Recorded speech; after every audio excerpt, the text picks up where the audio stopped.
Are you a runner looking forward to the outdoor weather finally warming up? Are you concerned about an injury creeping in? Do you have a race you're training for? And do you get a lot of benefit and energy out of running and you don't want to be told running's bad for you? I'm Dr. Brittany Halp, your Bay City chiropractor, and today I'm going to go over our top 4 tips to help avoid running injuries and to keep you out on the road or out on the trails racking up those miles. Tip number 1 is to make sure you have a proper warm-up. It helps you progress your body from a resting state into an active running state.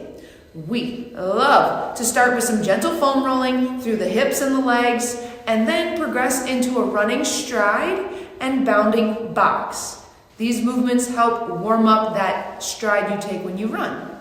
Number 2 is to make sure you're keeping track of your training mileage and time. Training overload is an easy problem to run into with running.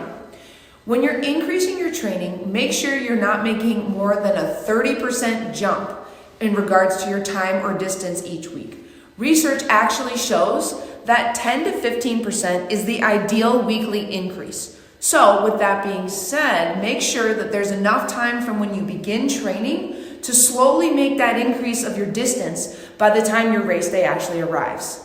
Number 3 is the biggest influence over runners and avoiding injury is to address your leg speed or cadence.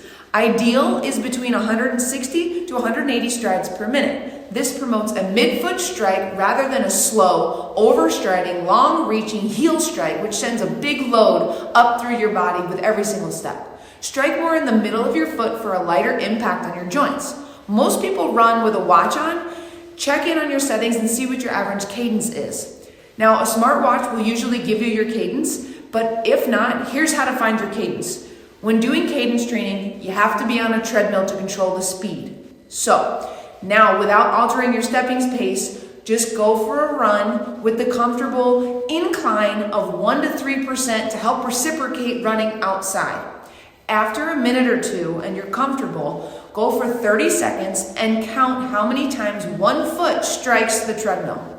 Multiply that by 4, and you should land somewhere between 140 and 180 beats per minute. Now, when working on increasing your cadence, you need to calculate a 5 to 10% increase above what you naturally run. So here's an example. We take an average of 155 beats on a natural speed. 6% increase is 164. 2 useful apps to use, a Tabata timer and a metronome for now setting your training speed. First, using the Tabata timer, this allows you to work for a set interval of work and rest. A metronome app will help you listen to your new training pace. Using the example above, we recommend a timer set for 2 minutes of training at 164 beats per minute. Then 3 minutes of walking or running at a recovery, comfortable pace with no metronome. So set the timer and get your metronome ticking away. Lastly, our tip is to change your shoes out at 200 to 300 miles, depending on if you notice an increase in soreness. We are fortunate enough to have some awesome shoe stores around the Tri-Cities area, so make sure you stop into Runners and get some new kicks as needed. Happy running. Can't wait to see you out on the trails.